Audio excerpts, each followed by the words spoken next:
Oblomov, Part 2, Chapter 5. This one's a wee bit different. Some new characters. So it's quite a long chapter, but I've got nowhere near as many notes as I had for the last chapter. I enjoyed this one a lot. There's a lot in it to think about, and more is revealed about Ilya Ilyich's character. In fact, we learn a whole lot more about him here. He's like a different guy. Let's see what goes on. So, remember, Stoltz left him with that phrase, now or never. That's kind of stuck in his head. He's like, it's a bit like Hamlet, to be or not to be. And that's how he equates it. So is he going to take his dressing gown off and put his clothes on and get to work? Or is he going to lie on the sofa and wish that he could, but then not? Well, it's actually the first one, which surprised me as much as I'm sure it did you. So he gets up and he sits at his desk and he goes to write and he discovers there's no ink in the inkwell and there's no paper.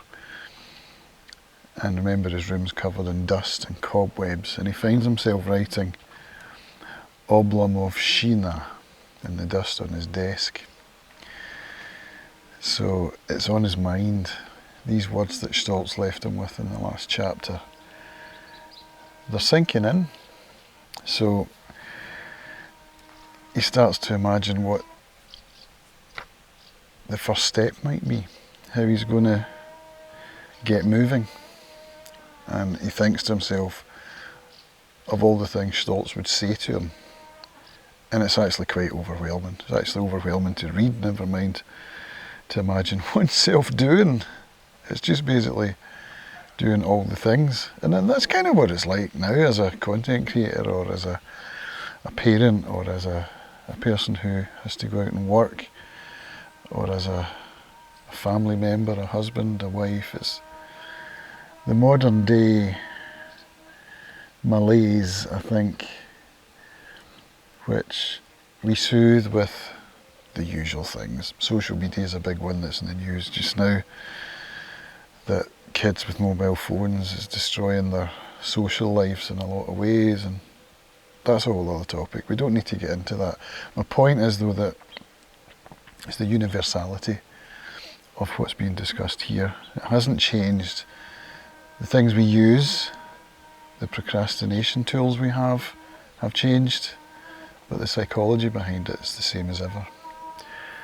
So he's overwhelmed by imagining all the things that Stoltz would tell him to do.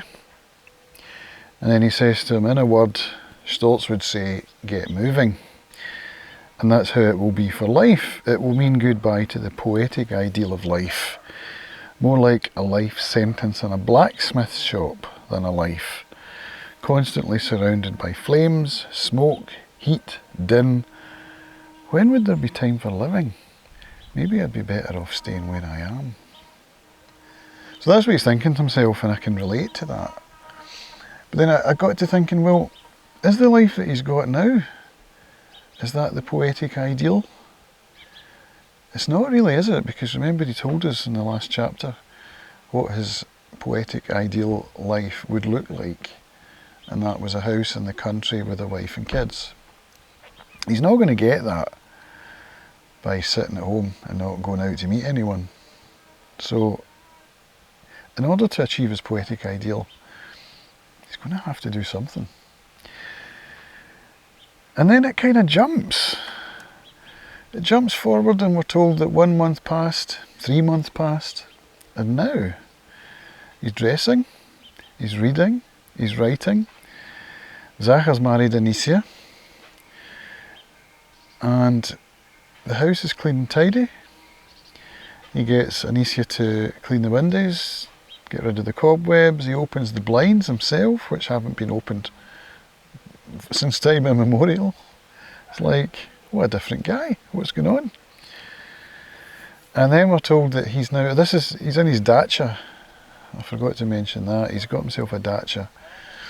So at this point we don't learn about how the dacha came about and what happened in those 3 months. So it takes us forward to then, gives us a brief look at how things are now, and then we go back. And we're told that while he's in his dacha, he hears singing outside, and it's Olga Sergeyevna. And he rushes out to meet her with a bouquet of flowers, and they go off for a walk in the woods. And Anisha says to Zachar, when will they be back? He's like, oh, who knows. So he's in love all of a sudden. How did that happen? So then Goncharov takes us back. We're told that Stoltz introduced him to Olga Sergeyevna round at Olga's aunt's house, where they went for tea. And then we get a whole beautiful description of love's blossoming, which Goncharov does in a really poetic way, which I thoroughly enjoyed reading. So we get a whole description of love about Olga's singing, and it said, upon hearing Olga's singing for the first time, Oblomov was on fire. He swooned, barely able to hold back his tears, and struggling fiercely to stifle his impulse to cry out for sheer joy. Is this the same guy? It had been so long since he had experienced such a lifting of the spirit, such a surge of strength which seemed to be welling up from somewhere deep within himself. He felt ready to take on the world. And then it says that had there been a carriage outside waiting for him to take him off on his travels, he would have gone straight away. So yeah, it's just these descriptions of love, I think they're delightful. And there's a discussion about pride. So when Olga is being induced to sing by Stoltz, Stoltz is like, well, maybe Ilya Ilyich wants to hear you sing, and he's like, no, don't worry about it. She says, well, I'll sing for you, but would you like me to sing for you? And he said, well, I don't know. How can I know if I've not heard you sing? So it's kind of been authentic there. And it got me thinking, maybe he could have said something like, I've heard you're a beautiful singer and I would be delighted to hear you. But he doesn't. He's like, it makes me think of autism in a way. That kind of direct. It's the only way he can be is direct. He can't be deceptive. He can't be, how would you put it? He can't be false. He can't say something in small talk as well. That would kind of be in the realms of small talk, I think. Saying something like, oh yes, I've heard you're a great singer. I would love to hear it. So he's honest to a fault and comes across as being quite rude. And that's how she takes it. She's like, oh, okay. Well, maybe I won't then. But Stoltz gets her to sing. And lo and behold, she is a great singer, and Oblomov is moved. He's transformed by what he hears. And in the discussion later on, she's like, well, if you hadn't liked my singing, I would have been mortified. I would have sobbed myself to sleep. And so this is pride. We're talking about pride here. And she says to him as well about pride. So yeah, we'll get to that. So she says to him, upon having heard her singing, I noticed tears, although you were trying to hide them. That's always a bad sign in a man. It means he's ashamed of his feelings. That's a kind of pride too, but false pride. Men might be better off being ashamed of their thoughts. Their thoughts betray them more often. Now, how interesting is that? It's man's thoughts that he ought to be ashamed of. And we know through philosophy and psychology that thoughts can lead to action. And so the way to prevent action that is against your values is not to think about those things. Makes sense. Is it pride though that he was feeling there? Yeah, I think it was. She's worried that he won't like her singing.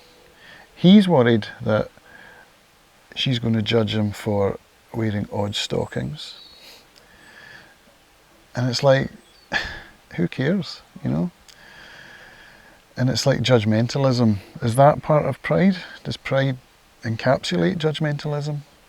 Perhaps it does. That's something I'm thinking about as I read this. They're both afraid of being judged negatively. And so in a sense, they feel in some ways it's best not even to act rather than to risk being judged negatively. There's also a desire to be loved, which makes me think of that Peter Gabriel song, Love to be Loved, which is one of my favourites and one that I return to often. That old familiar feeling, because I love to be loved. So, ego, pride, all of these things are getting in the way, but Ilya Ilyich, given his bluntness, he's able to somehow come out with stuff that surprises everyone. It's like when he's first having a discussion with Olga, and he finds himself saying to her, oh, yeah, well, I'm a wee bit lazy. And, you know, he's only just met her, and he's coming out with this vulnerability, which either speaks of his bluntness and inability to censor himself, or it indicates how comfortable he feels with Olga. Although we know in a sense, from having read the introduction to this scene, he doesn't feel all that comfortable at the beginning, because he ends up piling biscuits onto his plate, far too many biscuits, because he's nervous and he sees or he senses her watching him, and he's embarrassed and piles all these biscuits on his plate, and she brings that up later on, which embarrasses him even more. So yeah, he's blunt, but he is also sensitive, concerned, worried about being judged negatively. But then we get a description of Olga's singing that I haven't written out because it's like 2 paragraphs long. It's just beautiful, beautiful prose, and I urge you to read it again. It's just so beautifully written. The way that music moves his soul, and the way that her voice moves his soul. And then he blurts out, it's not the music, it's love. And you're just like, oh wow. It's just such a beautiful scene. So he's already declared his love for her at this early stage.